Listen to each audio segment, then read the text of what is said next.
அஸ்ஸலாமுஅலைக்கும். Hi friends, எல்லோரும் எப்படி இருக்கீங்க? அல்ஹம்துலில்லாஹ், நாங்களும் நல்லா இருக்கோம். நம்ம சேனலில் அதிகமாக கேட்ட ரெசிபி பிரியாணி. ஃபஸ்ட் டைம் பண்ணாலும் சரி, இல்லை எத்தனை தடவை நீங்கள் பண்ணினாலும் கரெக்டான மெத்தடில் பக்காவான அளவுகளோட டீட்டெயிலாக நான் ஷேர் பண்ணியிருக்கேன். இதே மெத்தட் இதே அளவில் செஞ்சிங்கன்னா பிரியாணி செம்ம சூப்பராக வரும். அதுக்கு நான் கேரண்டி. ஸோ எப்படி செய்கிறதுன்னு பார்க்கலாமா? Welcome to rose petals.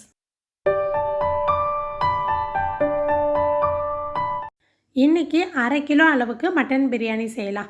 இது 4லேருந்து 5 பேருக்கு தாராளமாக இருக்கும். நான் இன்றைக்கி 600 கிராம் கிட்ட முள்ளும் கறியுமா மட்டன் கலந்து எடுத்திருக்கேன்.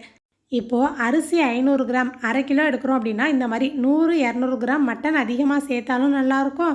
1/2 கிலோ அரிசிக்கு 1/2 கிலோ மட்டன் அந்த மாதிரி சரி பங்காக சேர்த்தாலும் நல்லாயிருக்கும். ஆனால் அரிசி அதிகமாக மட்டன் கம்மியாக சேர்த்திங்கன்னா அந்தளவுக்கு டேஸ்ட்டு வராது. நான் சொல்கிற அளவு எல்லாமே 1/2 கிலோ சோறுக்கு சொல்லிட்டு வரேன். வெங்காயம் பல்லாரி வெங்காயம் 300 கிராம் அளவுக்கு தேவைப்படும். கொஞ்சமாக தான் எக்ஸ்ட்ராவாக இருந்துச்சு, நான் அப்படியே எடுத்துக்கிட்டேன். பிரியாணிக்கு வெங்காயம் இந்த மாதிரி ஸ்லைஸ் பண்ணி போட்டால் தான் நல்லாயிருக்கும். நான் ப்ராசஸர்லேயோ சாப்பர்லேயோ சேர்க்காம கையிலேயே இந்த மாதிரி கட் பண்ணி வச்சுருக்கேன். அடுத்தது 200 கிராம் அளவுக்கு தக்காளி எடுத்துக்கோங்க. அதையுமே இந்த மாதிரி மெலிசாக ஸ்லைஸ் பண்ணி தனியாக வச்சுருக்கேன். அடுத்தது இஞ்சி பூண்டு பேஸ்ட்டு புதுசாக அரைச்சி சேர்த்தோம்னா செம்ம டேஸ்ட்டாக இருக்கும். சரியாக பார்த்தீங்கன்னா 100 கிராம் அளவுக்கு இஞ்சி பூண்டு பேஸ்ட் எடுத்திருக்கேன். இஞ்சி பூண்டு எடுக்கிற அதே அளவு தான் தயிரும் எடுக்கணும். கெட்டியான தயிர் 100 கிராம் அளவுக்கு எடுத்துக்கோங்க. அடுத்தது பட்டை, ஏலக்காய், கிராம்பு 5 கிராம் பட்டை எடுத்தால் 2 கிராம் ஏலக்காய், 2 கிராம் கிராம்பு எடுக்கணும். ஸோ இது அளவு வேணாம் அப்படின்னா இந்த மாதிரி ஒரு 4 பீஸ் பட்டை எடுத்துக்கோங்க. அது கூட 10 ஏலக்காய், 10 கிராம்பு எடுத்துக்கோங்க. அவ்வளோதான். தாளிக்கும் போது வேறு ஸ்பைசஸ்லாம் சேர்க்கணும் அப்படின்னு தேவையில்லை. 1/2 கிலோ சோறுக்கு இப்போ நான் வீடியோவில் காட்டியிருக்கேன் இல்லையா, இந்த அளவு எலுமிச்சப்பழம் சாறு எடுத்திருக்கேன். இன்கேஸ் நீங்கள் பிரியாணி செய்யும் போது தால்ச்சா வைப்பீங்கன்னா 1/2 மூடி எலுமிச்சப்பழ சாறு போதும். அப்படி இல்லைன்னா இந்த லெமன் ஃபுல்லாக சாறு எடுத்து தனியாக வச்சுக்கோங்க. மசாலா 2 மசாலா தான். மிளகு, ஜீரகம்லாம் சேர்க்கக்கூடாது. 1 மிளகாய்த்தூள் 3/4 டேபிள் ஸ்பூன் எடுத்திருக்கேன். இன்னொன்று பிரியாணி மசாலா 1/2 டேபிள் ஸ்பூன் எடுத்திருக்கேன். இந்த பிரியாணி மசாலா பட்டை, கிராம்பு, ஏலக்காய் இந்த 3 பொருள் மட்டுமே சேர்த்து அரைச்சது. பிரியாணி மசாலாவில் வேறு எந்த பொருளும் சேர்த்து அரைக்கவே கூடாது. கடையில் வாங்குறதை விட இந்த மாதிரி பிரியாணி மசாலா அரைச்சி செஞ்சு பாருங்கள், டேஸ்ட்டு சூப்பராக இருக்கும். ஸோ பிரியாணி மசாலா எப்படி அரைக்கணுங்கிற லிங்க்கை நான் டிஸ்கிரிப்ஷனில் கொடுத்துருக்கேன். ஒரு கட்டு மல்லி இலையில் பாதி இலை எடுத்திருக்கேன். அதை விட கம்மியாக புதினா இலை, 6லேருந்து 8 பச்சை மிளகாய் எடுத்து வச்சுக்கோங்க. சமையல் எண்ணெய் ரீஃபைண்ட் ஆயில் 100 ml கரெக்டாக இருக்கும். இப்போது மெஷரிங் கப்பில் எடுக்கிறீங்கன்னா 1/2 கப் மெஷரிங் கப்பில் 3/4 பங்கு எண்ணெய் எடுக்கணும். நெய் 40 மில்லி எடுத்திங்கன்னா கரெக்டாக இருக்கும். இப்போ மெஷரிங் கப்பில் 1/4 கப்பு இருக்குது இல்லையா, இது 60 மில்லி. நான் 3/4 பங்கு வரைக்கும் எடுத்திருக்கேன். உப்பு 2 டேபிள் ஸ்பூன் எடுத்திருக்கேன். இது ஃபுல்லாக சேர்க்க மாட்டேன், பார்த்துட்டு தேவைப்பட்டால் சேர்த்துக்கலாம். அடுத்தது பிரியாணிக்கு ஒரு சீக்ரெட் டிப். 5 பாதாம் தோல் எடுத்திருக்கேன், 5 முந்திரி பருப்பு. ஃபஸ்ட்டு மிக்ஸி ஜாரில் சேர்த்து கொரப்பாக அரைச்சிட்டு அதுக்கப்புறம் கொஞ்சமாக தண்ணி இல்லைனா பால் சேர்த்து நல்லா ஒரு பேஸ்ட்டாக அரைச்சிடணும். இந்த பேஸ்ட்டு கட்டாயம் சேர்க்கணும் அப்படின்னு கிடையாது, ஆனால் சேர்த்தா டேஸ்ட்டு ரொம்ப நல்லாயிருக்கும். ஸோ வேணாம் அப்படின்னு நினைக்கிறவங்க ஸ்கிப் பண்ணிக்கலாம். எப்போ சேர்க்கணும், ஏன் சேர்க்குறோம் அப்படிங்கிறத நான் சேர்க்கும் போது சொல்கிறேன். அவ்வளோதான். 1/2 கிலோ பிரியாணிக்கு தேவையான பொருள் கரெக்டான அளவில் சொல்லியிருக்கேன். இதுவே 1 கிலோ பிரியாணி பண்ணணும் அப்படின்னா இந்த பொருள் எல்லாத்தையும் 2 மடங்காக எடுத்துக்கோங்க. அரிசி பாஸ்மதி அரிசியில் இந்தியா கேட் கிளாசிக் மட்டும்தான் எப்போவுமே வாங்குவேன். இப்போ இந்த மாதிரி அளக்கு இருக்குது இல்லையா, வீட்டிலலாம் இருக்கும். ஸோ அதுவுமே மெஷரிங் கப் 2மே ஒரே அளவில் தான் இருக்கும். இந்த மெஷரிங் கப்புங்கிறது 1 கப் அளவு. இதுலேருந்து 5 பங்கு எடுக்கிறோம் அப்படின்னா அது 1 கிலோ அரிசி இருக்கும். நான் 1/2 கிலோ எடுக்கிறதுனால 2.5 பங்கு எடுக்கிறேன். அதில் பாதியாக குறைச்சி எடுத்திருக்கேன். நீங்கள் கன்ஃபியூஸ் ஆகாமல் இருக்கணும், கரெக்டான அளவில் தண்ணி எடுக்கணும் அப்படின்னா இந்த மாதிரி ஒவ்வொரு கப்பாக எடுத்து சேர்க்காமல் ஒரு பாக்ஸில் இல்லைனா இந்த மாதிரி ஒரு பவுலில் எடுத்து வச்சுக்கோங்க. இதுலேயே தண்ணி அளக்கிறதுக்கு கன்ஃபியூஸ் ஆகாமல் நமக்கு ஈஸியாக இருக்கும். இப்போ இந்த டிஃபன் பாக்ஸில் அந்த கோடு வரைக்கும் நான் அரிசி எடுத்திருக்கேன் இல்லையா, தண்ணி எப்படி வைக்கணும் அப்படிங்கிறத நான் சொல்கிறேன். இங்கே அந்தமானில் சில மட்டன் வேகும், சில மட்டன் அவ்வளோ சீக்கிரம் வேகாது. அதனால் நான் தனியாக வேக வச்சுருக்கேன். குக்கரில் எடுத்து வச்சுருந்த மட்டன் மூழ்கிற வரைக்கும் தண்ணி எடுத்துகிட்டு நம்ம ஸ்பைசஸ்லாம் எடுத்து வச்சுருக்கோம் இல்லையா, நீங்கள் தனியாலாம் சேர்க்க வேணாம், கன்ஃபியூஸ் ஆக வேணாம். அந்த பட்டை, கிராம்பு, ஏலக்காயிலேயே கொஞ்சம் கொஞ்சமாக ஒரு துண்டு பட்டை, ஒரு 3 கிராம்பு, 3 ஏலக்காய், கொஞ்சமாக புதினா இலை, இஞ்சி பூண்டு பேஸ்ட்டும் நம்ம எடுத்து வச்சுருந்த இஞ்சி பூண்டு பேஸ்ட்லேருந்து 1 டேபிள் ஸ்பூன் சேர்த்துருக்கேன். எடுத்து வச்சுருந்த உப்புலேருந்து 1/2 டேபிள் ஸ்பூன் சேர்த்துருக்கேன். அடுத்தது எடுத்து வச்சுருந்த பிரியாணி மசாலாலேருந்து 1/4 டீஸ்பூன் சேர்த்துருக்கேன். இது கூட ஒரு பிஞ்ச் அளவுக்கு மஞ்சள் தூள் வேணும்னாலும் சேர்த்துக்கலாம். இப்படி மட்டன் வேக வச்சு அதுக்கப்புறம் பிரியாணி செய்ய போகிறீங்க அப்படின்னா மட்டன் வெந்ததுக்கு அப்புறம் அரிசியை நம்ம தண்ணியில் ஊற வைக்கலாம். ஸோ அதுக்கு முன்னாடி அரிசி ஊற வைக்க வேணாம். ஏன்னா மட்டன் வேக டைம் எடுத்துச்சுன்னா அரிசி ரொம்ப நேரம் ஊறின மாதிரி இருக்கும். நான் விசில் போட்டுட்டு 3 விசில் ஹை ஃப்ளேமில் 2 விசில் சிம்லேயே வச்சு வேக வச்சுருக்கேன். இப்போ 5 விசில் வந்துருச்சு. நான் ஸ்டவ் ஆஃப் பண்ணிவிட்டு குக்கர் வந்து ஓப்பன் பண்ணக்கூடாது. அந்த விசில் அந்த ப்ரெஷர்லேயே இருக்கும்போது தான் மட்டன் நல்லா வேகும். ஸோ இது தான் மட்டன் வேகிறதுக்கு நம்ம கொடுக்குற டைம். ஃபுல்லாக விசில் போனதுக்கப்புறம் நான் ஓப்பன் பண்ணி பார்க்குறேன். இப்போ மட்டன் வெந்திருக்கா அப்படின்னு செக் பண்ணி பார்க்கலாம்.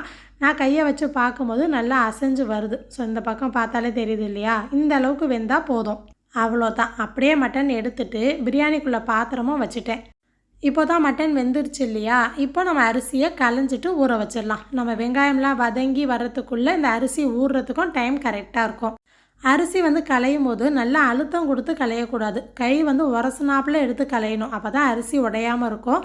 ஆனால் 2 தடவை கண்டிப்பாக களைஞ்சிடணும். நம்ம தம் பிரியாணி தான் பண்ண போகிறோம், வடித்து போடலை. நீங்கள் அரிசியை வடித்து பிரியாணியில் செய்ய போகிறீங்க அப்படின்னா அதுக்குமே இந்த பொருள் எல்லாமே இதே அளவில் தான் எடுக்கணும். இப்போ 2 தடவை நல்லா தண்ணியில் அலசிட்டு 3வது தண்ணியில் அரை மணி நேரம் ஊற வச்சுட்டேன். நிறைய பேர் கேட்குறது இந்த பிரியாணி சட்டி எங்கே வாங்கினீங்கன்னு. திருச்சி மங்களில் வாங்கினது. இது 1/2 கிலோ ஆக்குறதுக்கு தாராளமாக இருக்கும். இதை விட பெருசு ஒன்று வச்சுருக்கேன், அது 1 கிலோ பிடிக்கும். நல்ல சூடு வந்ததுக்கு அப்புறமா எடுத்து வச்சுருந்த எண்ணெய் எல்லாத்தையுமே சேர்த்துடலாம்.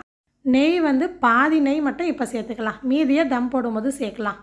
அதோட பட்டை, கிராம்பு, ஏலக்காய் சேர்த்துட்டு வெங்காயத்தை இந்த மாதிரி நல்லா உதிர்த்து விட்டு சேர்த்துக்கோங்க, சீக்கிரமே வதங்கிடும். பிரியாணிக்கு இதுவுமே முக்கியமான ஸ்டெப். நல்லா கோல்டன் ப்ரௌன் ஆகிற வரைக்கும் வதக்கி எடுக்கணும். இந்த மாதிரி வெங்காயம் வதங்கி வந்தால் தான் பிரியாணிக்குள்ளே டேஸ்ட்டும் நல்லாயிருக்கும், ரொம்ப நேரம் பிரியாணி கெட்டு போகாமலும் இருக்கும். நல்ல கலர் மாறி இந்த அளவு வதங்கி வரணும், கருக விட்டுறக்கூடாது. இந்த அளவு வதங்கினதுக்கப்புறம் எடுத்து வச்சுருந்த இஞ்சி பூண்டு பேஸ்ட்டை சேர்த்து அதையுமே நல்லா வதக்கிடலாம். இஞ்சி பூண்டு பேஸ்ட்டு சேர்க்கும் போது அடி பிடிக்கும். ஸோ கொஞ்சம் கைவிடாமல் கிண்டணும் அப்படின்னா கரெக்டாக வந்துடும். கையோட மல்லி, புதினா, பச்சை மிளகாய் 3யுமே சேர்த்துடலாம். நீங்கள் நல்ல காரமாக சாப்பிடுவீங்கன்னா 1/2 கிலோ பிரியாணிக்கு 8 பச்சை மிளகாய் சேர்க்கலாம். 6 பச்சை மிளகாய் கரெக்டான காரத்தில் இருக்கும். மல்லி, புதினா எல்லாத்தையும் எண்ணெயில் போட்டு வதக்கும் போது தான் ஃப்ளேவர் நல்லாயிருக்கும். அதே மாதிரி அந்த எண்ணெயில் சுருண்டு வந்துடும். கிரேவியில் போட்டோம் அப்படின்னா முழுசாக இலை மாதிரியே இருக்கும். 5 நிமிஷம் வதக்கிட்டு வேக வச்சுருந்தா மட்டன் சேர்த்து நல்லா மிக்ஸ் பண்ணிடலாம். உங்களுக்கு மட்டன் வந்து சீக்கிரமே வெந்துடும் அப்படின்னா இந்த ஸ்டேஜில் டைரெக்டாக அப்படியே சேர்த்துடலாம், தனியாக கூட வேக வைக்காமல். அது இன்னுமே ஒரு அடி கூடுதல் டேஸ்ட் கொடுக்கும் பிரியாணிக்கு. 5 நிமிஷம் மட்டன் வதக்கிட்டு எடுத்து வச்சுருந்த மிளகாய்த்தூளும் பிரியாணி மசாலாவும் சேர்த்துடலாம். ஒரு பொருளும் சேர்க்கும் போது நல்லா வதக்கி கொடுத்துக்கிட்டே வரணும். சரியாக வதக்காமல் ஒன்று மேலே ஒன்று போட்டோம் அப்படின்னா அந்தளவுக்கு டேஸ்ட் வராது. உங்களுக்கு பிரியாணி வந்து இன்னும் கொஞ்சம் கலராக வேணும் அப்படின்னா காஷ்மீர் மிளகாய்த்தூள் கூட இந்த ஸ்டேஜில் 1/2 டேபிள் ஸ்பூன் சேர்த்துக்கலாம். ஸ்டவ் சிம்மில் வச்சு 5 நிமிஷம் மூடி போட்டுட்டேன். அந்த எண்ணெயில் மிளகாய்த்தூளோட கலர்லாம் இறங்கியிருக்கோம். எண்ணெயில் மிளகாய்த்தூளோட கலர் வந்தால் தான் பிரியாணியில் நமக்கு கலர் வரும். இந்த ஸ்டேஜில் தான் தக்காளி சேர்க்கணும். தக்காளி சேர்த்துட்டு அது கூட உப்பும் சேர்த்தோம் அப்படின்னா கொஞ்சம் சீக்கிரமே வதங்கிடும். நான் இந்த பிரியாணிக்கு மொத்தமே 2 டேபிள் ஸ்பூன் உப்பு தான் சேர்த்துருக்கேன். 1/2 டேபிள் ஸ்பூன் மட்டன் வேக வைக்கும் போது சேர்த்தேன். இப்போது 1/2 டேபிள் ஸ்பூன் சேர்த்துருக்கேன். அதுலேயுமே கொஞ்சம் உப்பு வச்சுட்டேன், ஏன்னா தேவைப்பட்டால் சேர்த்துக்கலாம் அப்படின்னு. அப்போது கணக்குப்படி பார்த்தா 1.25 டேபிள் ஸ்பூன் உப்பு சேர்த்துருக்கேன். ஸோ தக்காளி சேர்த்து ஒரு 10 நிமிஷத்துக்கு மூடி போட்டு சிம்லேயே வச்சிடலாம். தக்காளி நல்லா வெந்திருக்கணும். தக்காளி வேகாமல் நம்ம அடுத்தது தண்ணி, தயிர் எதுவுமே சேர்த்துட்டோம் அப்படின்னா பிரியாணியில் பார்த்தீங்கன்னா சிகப்பாக அப்படியே தக்காளி முழுசாக இருக்கிற மாதிரி தெரியும். ஒரு 10 நிமிஷம் மூடி போட்டு அதுக்கப்புறம் ஓப்பன் பண்ணிங்கன்னா தக்காளி வெந்திருக்கும். அதுக்கப்புறம் இந்த மாதிரி கரண்டி வச்சு நல்லா மசிச்சு விட்டுருங்க. இந்த மாதிரி தக்காளி நல்லா வெந்து வந்ததுக்கப்புறம் எடுத்து வச்சுருந்த தயிர் சேர்த்துடலாம். இன்கேஸ் உங்களுக்கு தயிர் வந்து சிட்டியாக இருக்கிற மாதிரி அந்த திப்பியாக இருக்கும் இல்லையா, அந்த மாதிரி இருந்துச்சுன்னா ஒரு விஸ்கோ இல்லைனா ஃபோக்கோ வச்சு நல்லா அடித்து கொடுத்துட்டு அதுக்கப்புறமா சேர்த்துக்கோங்க. சேர்த்துட்டு ஒரு 5 நிமிஷத்துக்கு மட்டும் மூடி போட்டு ஸ்டவ் சிம்மில் வச்சிடலாம். ஒரு 5 நிமிஷம் கழித்து இந்த ஸ்டேஜில் அரைச்சி வச்சுருந்த பாதாம் முந்திரி பேஸ்ட்டையும் சேர்த்துடலாம். இந்த மாதிரி பாதாம் முந்திரி பேஸ்ட்டு சேர்க்குறது ஆப்ஷனல் தான், விருப்பம் இருந்தால் சேர்க்கலாம். ஆனால் சேர்க்குறதுக்கான காரணம் 2 இருக்குது. ஒன்று, பிரியாணியோட டேஸ்ட்டை அடுத்த லெவலுக்கு கொண்டு போகும், செம்ம சூப்பராக இருக்கும். அதுக்காக நிறையா சேர்க்கக்கூடாது. 1/2 கிலோவுக்கு 5 பாதாம் 5 முந்திரி அவ்வளோதான். இன்னொன்று, சோறு முள்ளு மாதிரி இல்லாமல் பனிவாக இருக்கும். ஸோ அதுக்காக சேர்க்குறது அவ்வளோதான். பிரியாணிக்குள்ளே சேர்வை ரெடி. அதை அப்படியே மூடி வச்சிடலாம்.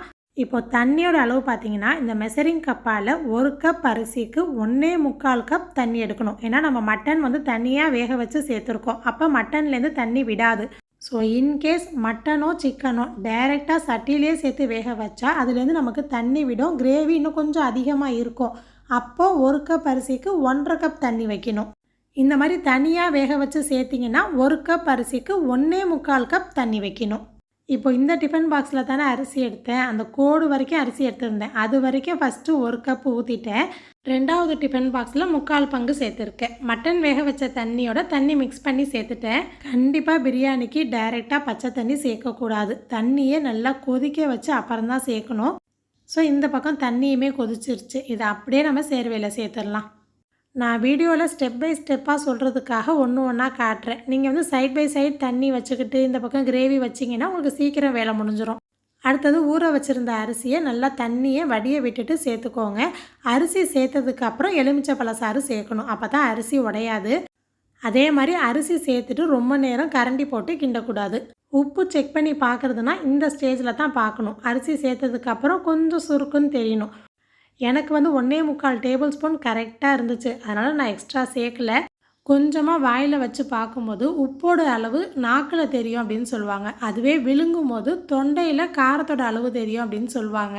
ஆனால் இந்த அளவில் செய்யும்போது உப்பு, காரம், புளிப்பு எல்லாமே கரெக்டாக இருக்கும்.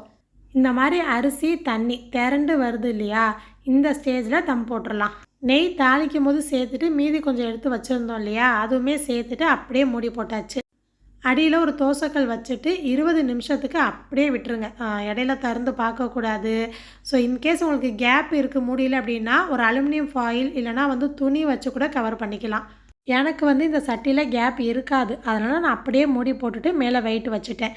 பிரியாணிக்கு தம் போடுற நேரம் தான் ரொம்ப முக்கியம். மொத்தம் 40 நிமிஷம் தம்மில் இருக்கணும். ஃபஸ்ட்டு 20 நிமிஷம் ஸ்டவ் சிம்மில் வச்சுருக்கணும், இடையில திறந்து பார்க்கவே கூடாது. அடுத்து ஸ்டவ் ஆஃப் பண்ணிவிட்டு 20 நிமிஷம் அப்படியே இருக்கணும். அவ்வளோதான். இப்போ ஓப்பன் பண்ணி பார்த்தீங்கன்னா இந்த மாதிரி சோறு எல்லாமே மேலே பார்த்த மாதிரி அழகாக இருக்கும். அந்த மாதிரி இருந்துச்சுனாலே நமக்கு உதிரி உதிரியாக வந்திருக்கு அப்படின்னு அர்த்தம். மூடியை திறந்துட்டு உடனே கரண்டி போட்டு கிண்டாமல் ஒரு நிமிஷம் வெயிட் பண்ணிவிட்டு அந்த ஆவிலாம் மேலே போனதுக்கப்புறம் இந்த மாதிரி லேஸாக பரட்டி விட்டால் போதும். இந்த மாதிரி தம் உடைக்கும் போது ஷார்ப்பான கரண்டி எடுத்துக்கோங்க, அப்போ தான் அரிசி உடையாது. ஒரே ஒரு தடவை இந்த மாதிரி பரட்டி விட்டுட்டு ஸ்டவ்லாம் ஆஃப் பண்ணிவிட்டு அப்படியே மூடி போட்டு 5 நிமிஷத்துக்கு அப்படியே விட்டுருவேன். நீங்கள் தம் பிரியாணி செஞ்சாலும் சரி, இல்லை வடித்து போட்டு அந்த மாதிரி பிரியாணி செஞ்சாலும் சரி, எந்த மெத்தடில் பண்ணாலும் இன்க்ரீடியன்ஸ் மசாலா பொருட்கள், வெங்காயம், தக்காளி எல்லாம் நான் சொன்ன இதே அளவில் எடுத்து செஞ்சு பாருங்கள். டேஸ்ட்டு பெர்ஃபெக்டாக வரும். எந்த இடத்துலையும் உங்களுக்கு கூட குறைச்சா அந்த மாதிரி இருக்காது. நான் வீடியோவில் பெர்ஃபெக்டாக சொல்லணும் அப்படிங்கிறதுக்காக தான் இந்த அளவில் ட்ரை பண்ணி பார்த்துட்டு ஷேர் பண்ணியிருக்கேன். ஆனால் வீட்டில் சமைக்கிறேன் அப்படின்னா கண் பார்வையில் தான் எல்லாமே போட்டு செய்வேன். ஒரு 2-3 தடவை பழகிட்டோம் அப்படின்னா கரெக்டான அளவு நமக்கே தெரிஞ்சிடும். அதே மாதிரி நம்ம செய்கிற அளவை பொறுத்தும் டேஸ்ட்டு மாறும். அதிக அளவில் பெரிய சட்டி வச்சு செய்யும் போது அது இன்னுமே டேஸ்ட்டாக இருக்கும். உங்களுக்கு வீடியோவில் பார்க்கும்போதே தெரியும், நல்ல உதிரி உதிரியாக சூப்பராக வந்துருந்துச்சு. நிறைய பேர் கேட்டதுனால தான் நான் டீட்டெயிலாக பொறுமையாக ஷேர் பண்ணியிருக்கேன். ஸோ பிகினர்ஸ்க்கும் ஈஸியாக இருக்கணும் அப்படிங்கிறதுக்காக தான் இந்த அளவுக்கு டீட்டெயிலாக எக்ஸ்பிளைன் பண்ணியிருக்கேன். கண்டிப்பாக ட்ரை பண்ணி பாருங்கள். ட்ரை பண்ணிங்க அப்படின்னா இதே வீடியோவில் வந்து எனக்கு கமெண்ட் பண்ணி சொல்லுங்கள். ஸோ வீடியோ ஃபுல்லாக பார்த்த உங்களுக்கு தேங்க்யூ.